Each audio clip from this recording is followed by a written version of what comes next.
네,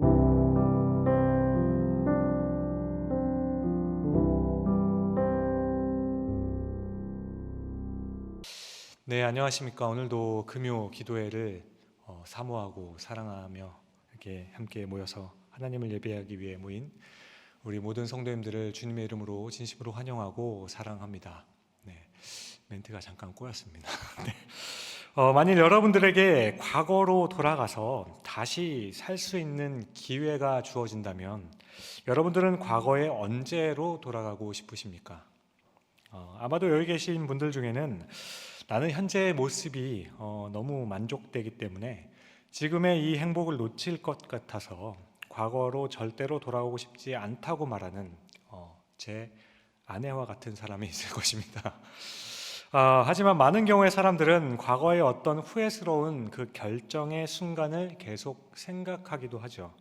그래서 만일 그때로 돌아가서 그것을 내가 바꿀 수 있는 기회만 주어지게 된다면 지금보다 훨씬 더 나은 삶을 살 것 같다라고 이야기합니다. 그렇게 공부에 한이 맺히신 옛날 어르신분들은 다시 학창 시절로 돌아가서 내가 집안만 좀 좋았으면 공부를 해서 내가 이렇게 되지 않았을 텐데 하시고, 또 어떤 분들은 조금은 조심스럽게도 지금의 배우자가 아니라 혹시 그때 연애했던 그 오빠, 그 동생 만났으면 어떻게 됐을까 싶은 마음이 있는 분들도 있습니다. 그래서 저도 이번 설교를 준비하면서 그러면 나는 언제로 돌아가면 좋을까 한번 곰곰이 생각해 보았습니다. 저는 솔직히 목사가 된 후에 더 그런 것 같습니다. 지난날의 과거를 돌아보면서 대예배 시간에 교회 지붕을 뛰어다니다가 쿵쾅거리는 소리 때문에 예배에 방해가 되어서 관리 집사님에게 굉장히 호되게 혼난 적이 있었는데, 그것을 비롯하여서 제가 잘못 살았다라고 판단되는 그 순간들이 너무나도 많은 거예요. 하지만 저는 지금까지 영향을 주는 어떤 결정적인 판단 착오에 의한 한 사건에 대한 후회보다는 전체적으로 삶을 좀 낭비했다라는 그것에 대한 후회가 더 큽니다. 왜냐하면 생각을 바꾸어 생각하면 힘들었던 그 순간들이, 잘못했다 생각했던 그 순간들이 돌아보면 큰 기회였다 싶기 때문입니다. 어쨌든 지금 저는 목회자가 된 것을 그렇게 후회하지도 않고 지금 나의 상황과 여건에도 그렇게 후회스러운 일은 없습니다. 다만 저와 같이 때 많고 불순한 사람을 하나님께서는 왜 사용하려 하시는지에 대한 의문은 좀 있습니다. 그래서 제 아내가 제 성향을 잘 아니까 아내에게 한번 물어본 적이 있습니다. 여보, 내가 목사 아니었으면 지금 내가 뭘 하고 있을까? 그러자 아내는 그냥 연구원으로 쉬면서 주말에는 농구하고 친구들 만나서 띵가띵가 하고 있겠지. 그래서 저는 당신은 그런 나와 결혼했을까? 하였는데 아내는 글쎄 라고 했습니다. 지금 생각해보면 저는 목사가 되지 않았으면 정말 그렇게 살았을 것 같아요. 아주 평범하게 제 인생의 모토와 같이 가늘고 길게 전혀 튀지 않는 그 생활을 할 것 같습니다. 그래서 저를 아시는 분들은 저는 공무원을 하면 딱 맞을 것 같다라는 분들을 참 많이 만났습니다. 그런데 또 어떻게 생각하면 언제로 돌아가든지 다시 또 돌아가서 삶을 산다는 것은 언제나 힘들 것 같아요. 그래서 또 다시 돌아가서 살아야 한다면 다시 이 삶을 또 살라고 하면서 끔찍하다는 분들도 있습니다. 그러므로 조금 더 깊이 또 생각해 보면 사람들은 어떤 사건에 대한 결정을 후회하기보다는 그때 그 당시에 더 잘하지 못한 것에 대한 후회가 남는 것 같습니다. 그래서 결혼을 후회하시는 분들은 대부분의 경우도 내가 좀 더 잘했더라면 지금같이 되지 않았을 텐데 라는 그런 후회가 있는 것이죠. 하지만 여러분, 우리가 했었던 그 선택들은 돌아보면 그 당시 상황에서는 정말 깊이 생각하고 고민하고 힘들게 내렸던 최선의 선택들이었습니다. 그래서 선택에 대한 후회보다는 그렇게 해야만 했던 그 상황과 나에게 주어진 기회들을 활용하지 못한 것들에 대한 그 후회가 많이 남는 것 같습니다. 저도 제게 주어진 인생 자체에 대한 불만보다는 삶의 질에 대한 후회가 참 많아요. 그래서 저는 목사가 된 것이 후회가 되진 않지만 더 좋은 목사가 되지 못하는 것에 대한 아쉬움이 늘 있습니다. 조금만 더 열심히 살고 조금만 더 계획성이 있고 성실하게 살았더라면 그리고 조금만 더 사랑을 할 수 있는 그런 목회자가 되면 좋겠다라는 그 후회가 늘 있습니다. 그렇게 이런 조금만 더 잘했으면 했던 그 마음이 내가 그 선택을 하지 않았다면, 내가 그 원수만 만나지 않았더라면 하는 것보다 더 크다라는 거예요. 이런 차원에서 제가 가장 후회스럽고 안타까워하는 것은 예수님을 만나고 나서 그 주의 인자하심을 맛보고 난 후부터입니다. 여러분, 우리가 하나님을 알게 되고 그리스도인이 되었다는 것은 새롭게 태어나 새롭게 시작할 수 있는 너무 좋은 기회가 열린 겁니다. 하지만 돌아보면 너무 오랜 시간을 우리는 우리의 신앙과 믿음에 대한 그 성장에 대한 그 고민도 그런 노력도 없이 그냥 일상의 분주함 가운데 정신없이 끌려오듯 살아오지는 않으셨습니까? 그래서 그 지나온 시간들이 혹 후회되지는 않으신가요? 저는 모태신앙으로 자라 교회 생활이 아주 익숙했습니다. 물론 교회의 모든 활동에 적극적으로 참여했던 건 지난번에도 말씀드렸듯이 소명을 받은 대학교 3학년 여름 이후에부터라고 할 수 있죠. 이렇게 이후부터는 많은 부분에서 교회가 제 삶의 중심이 되었습니다. 교회의 모든 예배에 참석하려고 노력했고 모든 수련회를 포함해서 참석하였고 교회 전도사님의 그 부탁을 받으면 몇 날 며칠을 교회에서 있으면서 그 일을 했던 적이 있습니다. 그런 날들을 저는 전혀 후회하지 않습니다. 하지만 그렇게 열심히 교회 생활을 하면서도 저는 이렇게 일을 하면서 제 신앙이 기형이 되지 않을까라는 그 고민은 하긴 했습니다. 왜냐하면 그때 저는 주의 인자하심을 맛보았고 그 안에서 거하는 그 법을 배우기 전에 교회의 일을 먼저 배웠기 때문이에요. 그래서 저는 교회 생활을 그렇게 오래 하면서도 복음의 은혜에 대한 그 의식이나 주님의 그 은혜에 대한 감동보다는 교회에서 이루어지는 행사의 진행을 도와주거나 교회 봉사에 참여하는 것이 신앙의 본질이라고 생각했던 겁니다. 그래서 저는 어느 순간부터 교회를 바라보는 그 시각 자체가 세상과 다르지 않는 그 시선으로 우리 교회를 바라보게 되었던 거죠. 그래서 함께 교회 생활을 하면서도 지극히 일 중심이 되어서 책임감이 없어 보이고 열심히 일하지 않는 사람들을 보면 저는 분노하였고 그들보다 나름 열심히 하는 저는 그렇게 교만하여졌던 것 같습니다. 어쩌면 외식되도록 그렇게 매우 비판적으로만 교회와 성도들을 바라보게 되었어요. 지금 생각해보면 그때도 분명히 저에게는 신앙의 성숙을 가져다 줄 수 있는 참 많은 기회들이 있었던 것을 기억합니다. 하지만 저는 오랜 시간이 필요해 보이는 것을 하기보다는 그냥 내가 지금 빨리 할 수 있는 것들, 거기서 만족을 얻으며 그리고 만족을 얻는 길을 택하면서 매우 익숙해져 갔던 겁니다. 그래서 많은 시간을 교회에서 보냈지만 성경을 통해서 확인되는 그 믿음이 아닌 것 같아서 시간이 이렇게 지났음에도 전혀 성장하지 않는 것 같은 그 느낌을 받았을 때가 있었던 겁니다. 이렇게 하는 것이 과연 이렇게 하는 것이 신앙생활인 건가? 라는 생각을 했던 거죠. 혹시 벤자민 버튼의 시간은 거꾸로 간다라는 영화를 보신 적 있으십니까? 극 중의 주인공 처음 태어날 때 신체 나이가 85세의 나이로 태어납니다. 그리고 시간이 지나면서 점점 어려지게 돼요. 그리고 내면은 신체와 다르게 정상적인 시간으로 흘러가게 되는 거죠. 그래서 그의 외모가 60대의 노인이지만 그의 내면의 사람은 20대의 사람이 되는 거예요. 무슨 말씀인지 알겠죠? 네. 그리고 쭉 시간이 지나면서 80대의 노인으로 태어난 이 사람은 갓난아기의 모습이 되어서 돌아가시게 되는데 그의 내면의 나이는 그때 나이가 85세의 나이로 신체의 나이는 영아의 모습으로 죽는 장면이 나오죠. 소설을 원작으로 하였기에 정말 이렇게 되는 수가 있을까 싶기도 하지만 만일 현실적으로 우리에게 이런 일이 일어나게 된다면 어떨까요? 겉모습은 어른인데 나이는 어린 그 모습. 혹 나이는 어려 보이는데 너무 어른스러운 모습이겠죠. 어떻게 생각해 보면 좋은 것 같지만 참 이상하고 끔찍하게 생각되기도 합니다. 그런데 이렇게 신체 나이와 전신 연령이 맞지 않는 이 모습을 우리는 신앙생활 가운데 종종 발견하게 되죠. 교회 생활을 한 지 몇십 년이 지났지만 신앙은 전혀 자라지 않은 것 같은 그 모습, 우리가 종종 맞이할 수 있는 모습입니다. 그러니까 처음 신앙 생활을 할 때 그렇게 열심히 주를 섬겼을 때보다 시간이 지나면 지날수록 우리는 점점 더 어린아이처럼 되어서 젖을 빠는 아이와 같이 되는 경우가 있다라는 겁니다. 오늘 본문은 이 말씀을 하는 것 같습니다. 베드로 사도는 성숙하기 위해서, 자라나기 위해서는 갓난아이와 같이 신령하고 순전한 젖을 사모하라고 말씀하죠. 그렇다면 도대체 이 순전하고 신령한 젖은 무엇을 상징하는 걸까?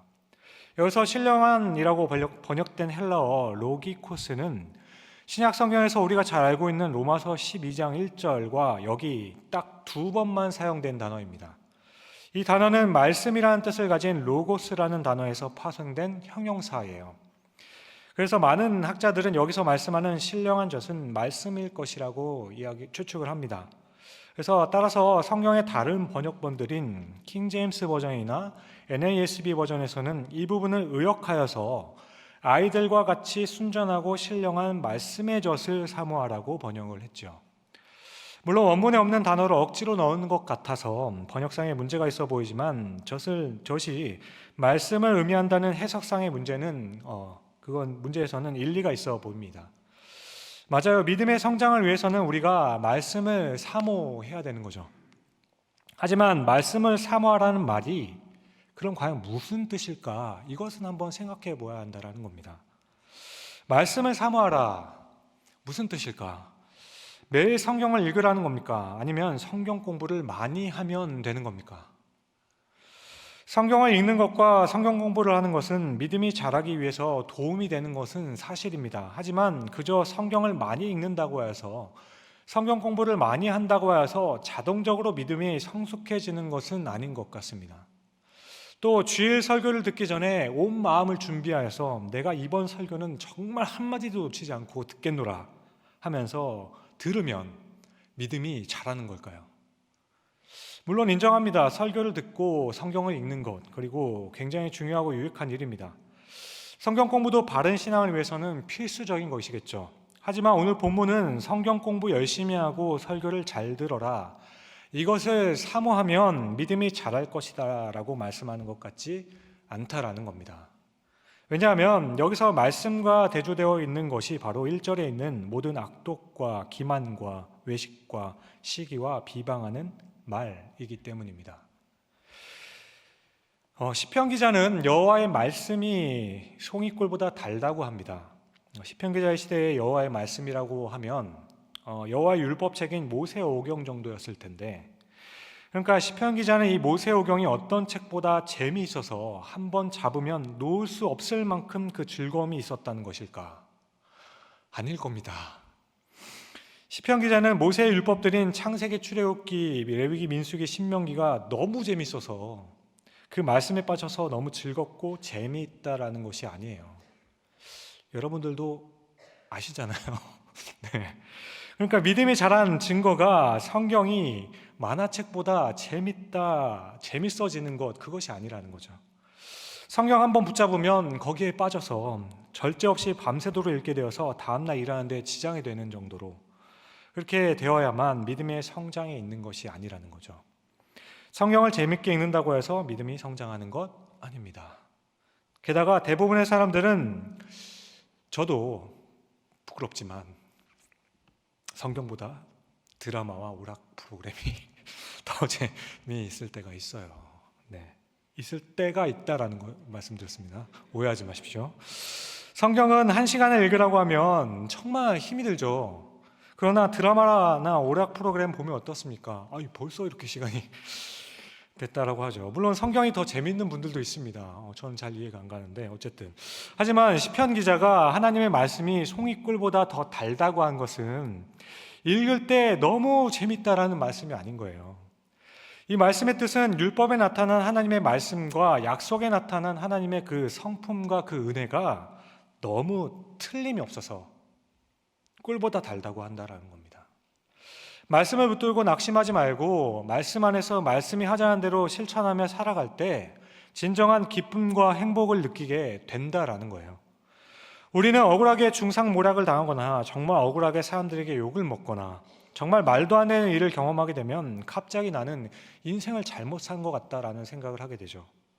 그런데 이때 이웃을 사랑하라는 그 말씀을 기억하면서 나에게 해를 끼친 자에게 꼭 되돌려주지 않으면 못 견딜 것 같은 그 상황이지만 주님께서 자꾸 괜찮다라고 말씀하시니까 이 말씀을 붙들고 똑같이 비방하지 않고 내가 받은 그대로 대갚아주지 않으려고 했을 때 여기서 주님의 은혜를 얻게 되는 그 마음의 자유함은 대로 받은 것을 말로 돌려주어서 느끼게 되는 그 통쾌함보다 훨씬 더 달다라는 말씀인 겁니다. 주님의 말씀이 송이꼴보다 달다고 하는 것은 말씀 그대로 내가 행해서 보니까 정말 그것이 되는 것을 보게 되고 주님의 말씀이 정말 진실하고 진리라는 것을 우리가 경험하게 된다라는 거죠. 내가 눈 한 번만 딱 감고 거짓말을 하면 많은 재산을 얻을 것 같은 유혹이 계속됩니다. 정말 한 번만 눈 딱 감고 그냥 즐기면 될 것 같아요. 하지만 하나님의 말씀을 붙들고 내가 그렇게 하지 않고 정직함과 순전함으로 행하였을 때 그로 인해서 얻게 되는 하나님께서 우리 안에 베풀어 주시는 그 기쁨과 만족 그리고 그 자유함이 내가 거짓을 행함으로 인해서 부정함으로 얻었던 그 쾌감보다 훨씬 더 비교도 되지 않을 만큼 그 고백이 그 믿음 그 기쁨이 크다는 고백을 하고 있는 겁니다. 그러니까 여호와의 말씀이 정말 이루어지는 것을 경험하였기에 말씀이 송이꿀보다 단 것이죠. 말씀을 읽고 공부하는 것이 너무 재밌다고 하는 것이 아니에요. 물론 오해하지 마십시오. 성경 공부가 재미없다는 거 아닙니다.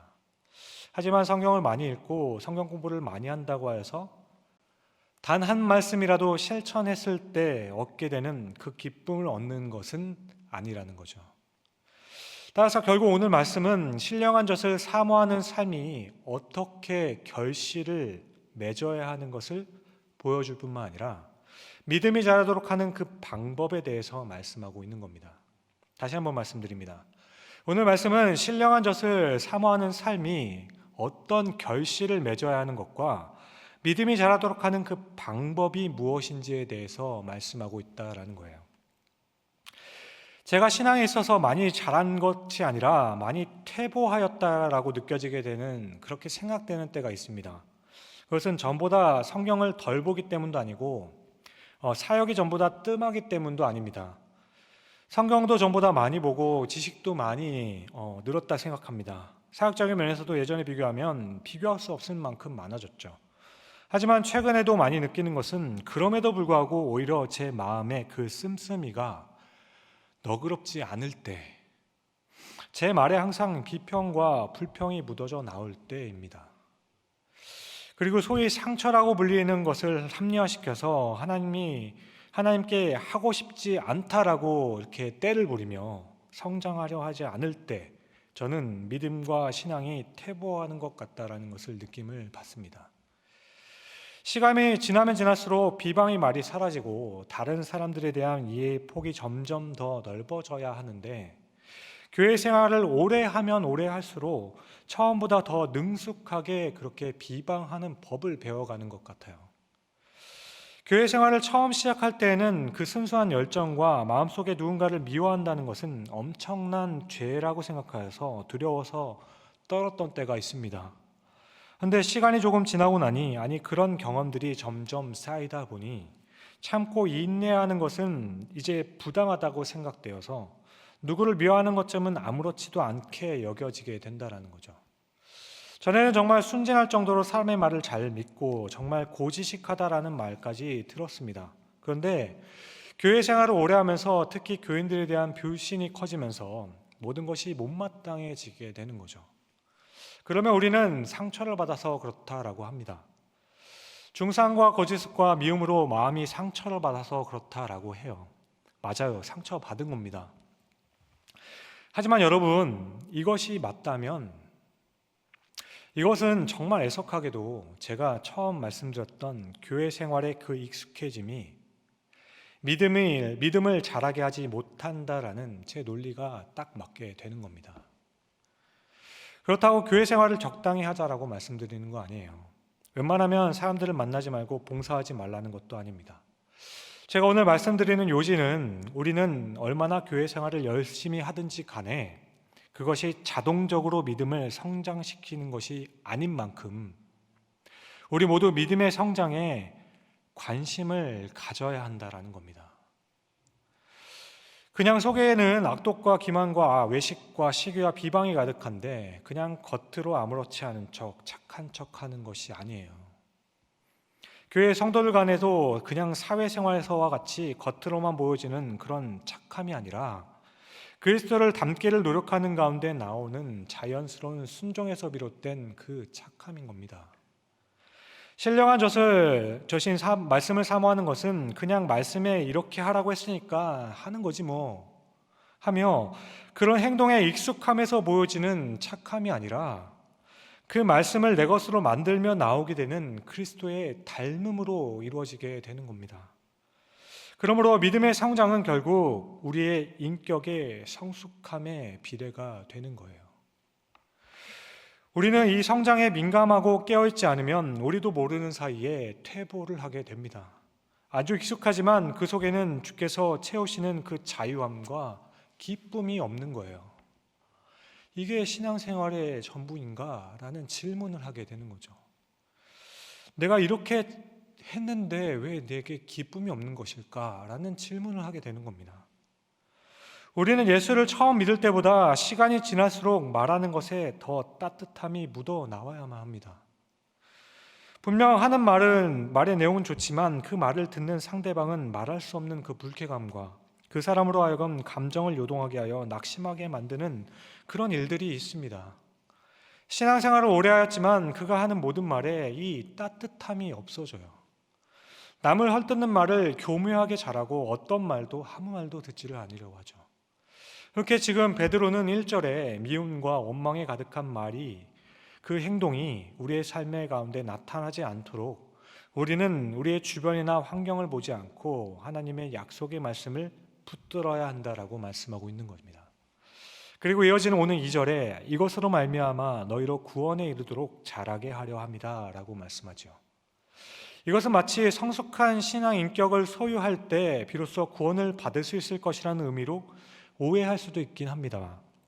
하지만 다음 절인 3절 너희가 주의 인자하심을 맛보았으면 그리하라는 말씀과 이후 베드로후서 1장에서 이미 거듭난 사람들은 어떻게 살아야 하는가에 대해서 아주 강력하게 말씀한 것을 보면 여기서 구원에 이르도록 자라게 한다라는 그 의미는 구원을 받기 위해 어떻게 해야 한다는 것이 아니라 우리는 구원받은 것에 합당하게 성장을 해 나가야 한다라는 겁니다.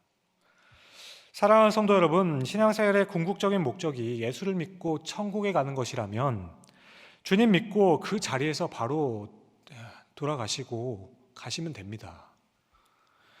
하지만 신앙생활의 궁극적인 목적은 예수를 믿고 천국에 가는 것이 아닙니다. 우리의 이 신앙생활은 하나님의 주되심을 인정하고 하나님을 영화롭게 하는 것에 있습니다. 그렇게 구원을 받은 후에 구원받은 사람을 그에 합당하게 바꾸어가는 것, 이것은 역시나 구원의 과정임이 틀림이 없어요. 지금 여기 있는 우리 모두의 구원은 보장된 것이고 확실한 겁니다. 여기 함께 모인 우리의 구원은 예수를 믿음으로 구원을 받았다고 과거의 시제로 말할 수 있을 만큼 분명한 것입니다.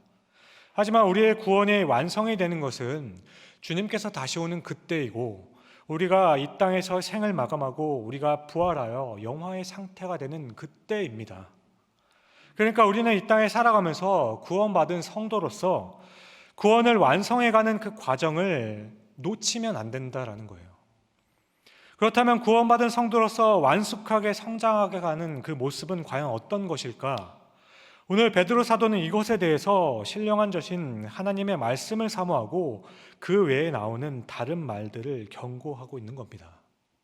그러니까 베드로 사도가 말씀하는 성숙함이란 그 말 속에 악함이나 속임이나 외식이나 비방이 전혀 없는 모습을 갖추도록 노력해야 한다는 거죠. 우리는 영적인 존재이기에 아무리 좋은 말로 포장해서 말을 할지라도 그 말을 듣는 상대방은 그 말의 가시를 아는 법입니다. 그러므로 이 착함은 자신의 의를 드러냄이 아닌 그리스도를 닮음으로써 드러남이 되어야 하는 것입니다. 이것은 성숙함을 추구하는 우리들의 소망이라고 생각해요. 그러므로 사랑하는 성도 여러분, 우리 예수 믿는 사람들은 착해야 합니다. 그리고 특별히 오늘 말씀을 통해 우리는 우리의 말을 조심해야 돼요.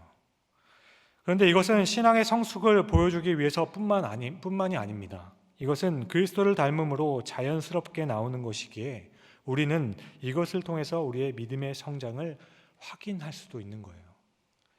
그러므로 이제 우리는 하나님의 신실한 말씀, 신령한 젖을 사모하고 하나님의 말씀을 사모하기 때문에 우리는 우리의 입에서, 마음에서 남을 헐뜯거나 괴롭히는 말들을 한마디도 이제 하지 않게 되기를 소망합니다. 압니다. 하지만 이게 잘 되지 않아요.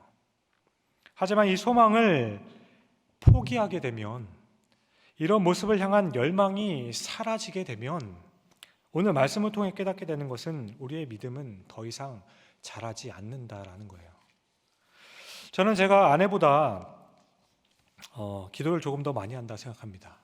당연한 거겠죠. 예, 제가 목회자고 사모지 않습니까? 당연히 제가 더 많이 해야 되는데 생각은 그렇게 해요. 네. 그렇게 기도는 제가 더 많이 하는데 이상하게도 저는 아내보다 불평과 부정적인 말을 더 많이 할 때가 있어요. 그런데 이때 그냥 힘들어서 그럴 수도 있지 뭐, 이것으로 성장과 성숙을 운운하는 것까지는 지나친 것이 아닐까라고 할 수도 있습니다. 하지만 제 아내를 비롯하여서 저를 알고 있는 많은 사람들이 저를 기억하면서 하는 그 말이, 박상렬 목사는 짜증과 불평이 많은 사람이야, 온유하지가 못하고 그런 사람이야. 그렇게 된다면 제 믿음은 전혀 성장하지 않은 것이죠. 박 목사는 너무 말이 많아. 그리고 그가 하는 말을 듣고 있으면 나도 마음이 우울해져. 실제로 그런 분들이 있을지 고민되기도 하는데, 사람들이 저에게 이렇게 평가하게 된다면 저는 믿음이 자라지 않은 겁니다. 우리는 우리가 하는 말로 하여금 듣는 사람이 힘을 얻게 하고 덕을 느낄 수 있게 해야 합니다.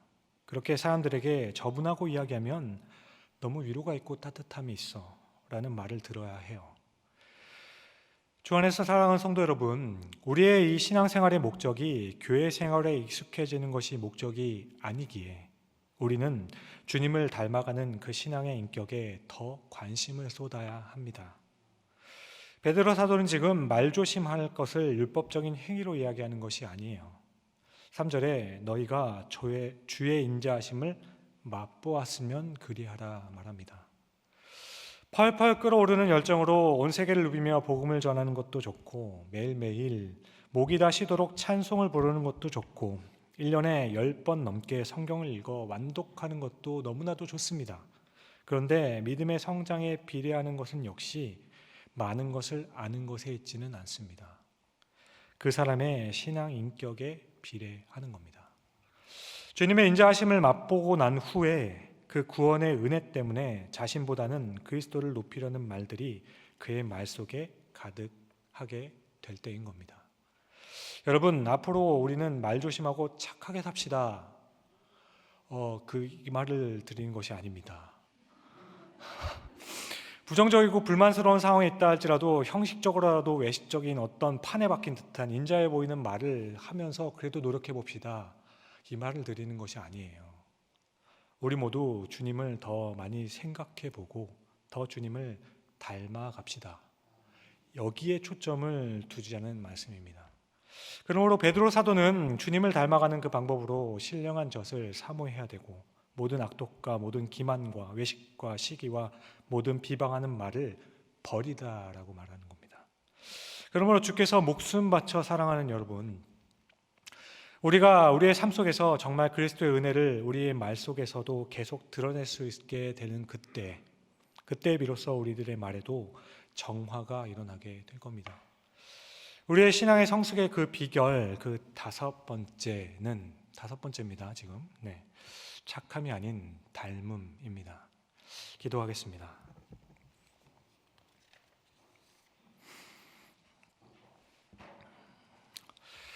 사랑과 은혜가 풍성하신 주님, 우리는 성장하고 성숙하게 자라고 싶습니다. 우리가 느끼는 그 불안함, 시간이 지날수록 우리는 그 은혜 가운데에서 더 깊어져야 하는데 그냥 은혜가 메말라 간다는 그 느낌뿐만 아니라 우리의 삶 속에서 그리스도를 닮아가고 싶은 그 열망이 사라지는 것이 너무 두렵습니다. 전에는 작은 말실수에도 농담으로라도 하는 그 말로 인해 하나님 앞에 부끄러움과 죄송함을 느끼며 하나님의 은혜 가운데 그 회복을 그리고 용서하심을 구했던 적을 기억합니다. 혹여나 나의 말이 다른 사람들에게 상처가 되지 않을까 노심초사하며 조심했던 그 모습이 기억납니다. 그런데 이제는 거칠고 험하게 이를 데가 없는 말들이 나의 입에서 나와도 아무렇지 않을 만큼 영적으로 무뎌져 있다는 것이 두렵습니다. 교회 생활에는 너무 익숙해졌고 교회 사역들을 어떻게 준비해야 할지도 아는 노련함이 있습니다. 그런데 제 안에 그 은혜를 따라서 주를 닮아가고 싶은 그 열망이 제 안에서 깊어지지 않고 오히려 냉랭해진다는 사실을 우리를 두렵게 만듭니다. 사랑하는 주님, 주께서 오늘도 은혜를 베풀어 주셔서 오늘 기도하는 이 가운데 우리로 하여금 다시 주의 그 인자하심을 맛볼 수 있게 하여 주시옵고 그 인자하심 때문에 우리가 하나님께 할 수 있는 그 간절한 기도가 앞으로의 우리의 삶에서의 그 주님을 영화롭게 하는 그 말만 하고 상대를 교묘하게 내리치며 자신을 드러내는 말을 하지 않겠다는 그 고백이 우리의 결단으로 이어질 수 있게 하여 주옵소서. 사랑하는 주님, 우리를 도와주시옵소서. 감사합니다. 이 모든 말씀을 우리를 죄악 가운데 구원하심으로 주를 닮아가며 주를 사랑하는 자녀로 살아감이 세상 그 어떤 것보다 가장 큰 기쁨이 되도록 매 순간 새롭게 하여 주시는 우리 구주 예수 그리스도의 이름으로 간절히 기도드립니다.